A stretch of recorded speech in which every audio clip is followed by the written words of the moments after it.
დღეს ქართული ოცნება წინასაარჩევნო კამპანიას ოფიციალურად დაასრულებს 16 საათზე მშვიდობიანი დემონსტრაცია თავისუფლების მოედანზე დაიწყება აქციის მონაწილეები მოედნისკენ თბილისის 4 წერტილიდან დაიძრებიან ესენია ვაკის პარკის სპორტის სასახლე დინამოს სტადიონი და ავლაბრის მეტრო ცოტა ხნის წინ დღევანდელ აქციასთან დაკავშირებით განცხადება გააკეთა ბიძინა ივანიშვილმა ქართული ოცნების ლიდერის კომენტარს პირდაპირ ეთერში გთავაზობთ ეს განცხადება კორტების ტერიტორიაზეა ჩაწერილი ძალიან ბედნიერი ვარ. ბედნიერი ვარ, საერთოდ დღეს 29 რიცხვია. დღეს ჩვენ გვაქვს დიდი დღესასწაული, გამარჯვების წინა დღესასწაული, რაშიც დარწმუნებული ვართ. ამიტომ ვეპატიჟები ყველა თბილისელს. ქუთაისშიც გვაქვს, სხვათა შორის არ გამორჩეს, რომ ქუთაისშიც გვაქვს და პირდაპირ გადაცემა ჩართვა იქნება.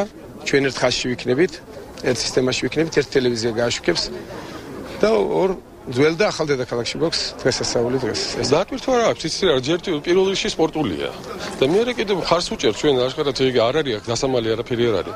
მე ესე იგი წევრი ვარ ოცნების და ხარს უჭერ ბატონ ბიზნესში.